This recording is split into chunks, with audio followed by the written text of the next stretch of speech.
Hi everybody, welcome to the Somme battlefield in northern France.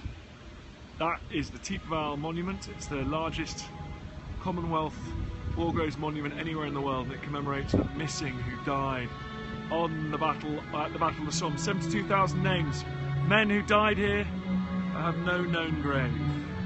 French guns there, French graves in front of it, British graves there.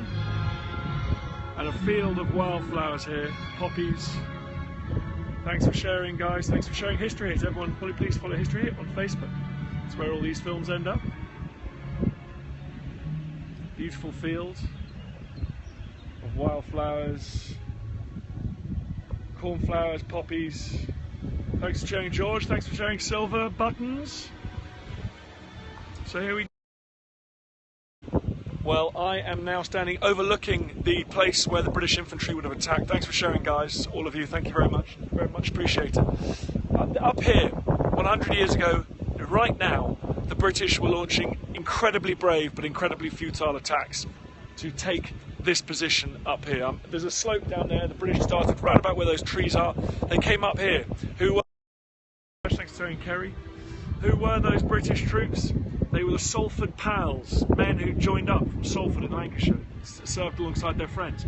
Then they were the Northumberland Fusiliers from Newcastle, men who included the former football players who played at Newcastle FC.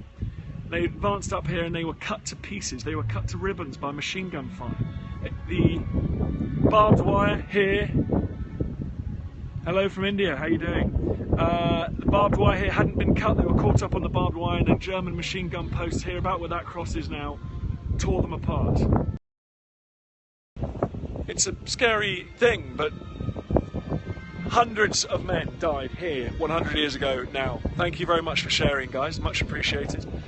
This wildflower meadow here has never been ploughed up, so it's still got the lumps and bumps of shell holes, the moonscape that would have been here 100 years ago, a muddy moonscape. And under here there are still unexploded bombs, so I'm standing right on the edge. I'm not quite on it, but there are unexploded shells and bombs. Many of the British shells that land here failed to explode, and that was one of the reasons that the attack here didn't work. The Germans were not defeated by the artillery barrage like the generals had been hoping, and the generals sent in the men and the Germans were ready for them. It was a total tragedy. This hilltop here was supposed to be captured on the first day. That's the 1st of July. It was not captured until September. Where am I, James Dean? I am at Thiepval monument on the Somme in France. It's 100 years to the day since this battle started. That is the largest war memorial in the Commonwealth, in the world. It's to the British, some South African names on there as well, men who died and have no known grave. France is the English graveyard, that's right, because the British, there's an old African expression. If you want to defend your house, you have to stand outside your house. So traditionally the British have tried to fight their European enemies off home territory. They've tried to fight their enemies in France and Belgium. Should we go for a little walk around? Should we go for a little walk around here? I'll show you what's going on. There's a service going on over there. I think I'll be allowed to walk around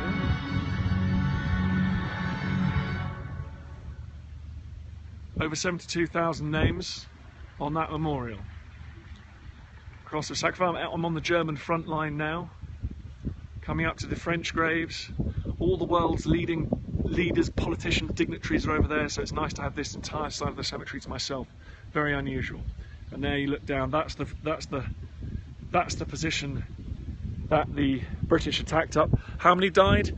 Here on one day, several hundred men died. 2 battalions, each numbering 700-800 men, both suffered about 50% casualties. 50% of their number were killed and wounded.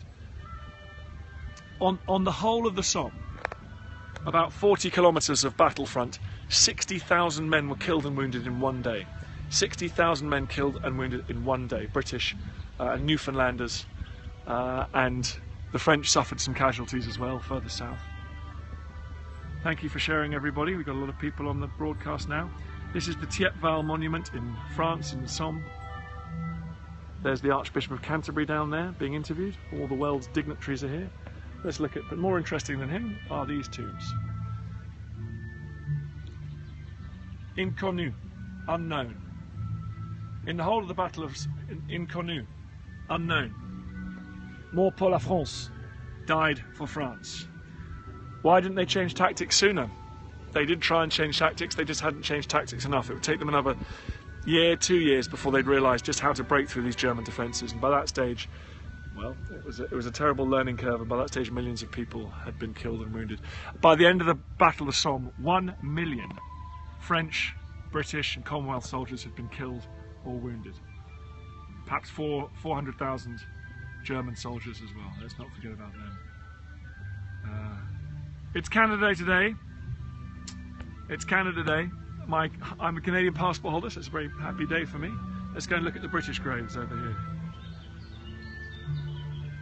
There's the massive Thiepval Memorial, the largest in Britain, and the largest in the British memorial anywhere in the world, 45 metres high. Prince William and Harry were here yesterday. I think school trips should be mandatory, I completely agree. We're crossing over now into the British graves.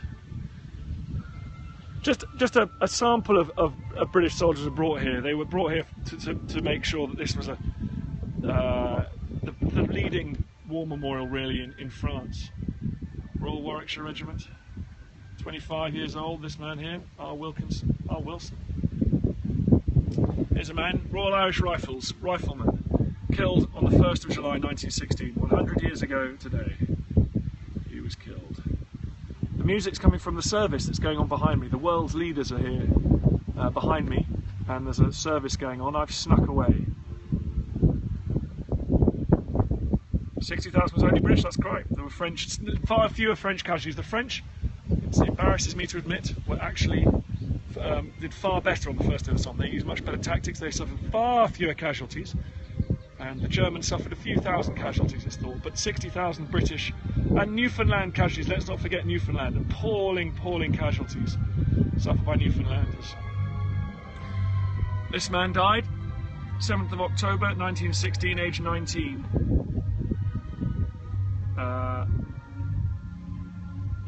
Killed and wounded stats. I always wonder what the percentage of killed was. So on the first day of the Somme, 60,000 men were killed and wounded. 20,000 of them were killed outright. 40,000 were wounded right here. And this was one of the most brutal sectors. These men are buried in what was one of the most terrifying and bloody sectors, and pointless. The slaughter here was entirely pointless. They gained absolutely nothing for the loss of several hundred men killed right here where I'm standing now. Well guys, I'll be on Twitter and Facebook all day. I'll try to do a few more periscopes as the day goes on. There you go, that's in focus now. Thank you very much for joining me. It's a really important day, and thanks for sharing and supporting Somme 100 today, everybody. All the best. Bye bye.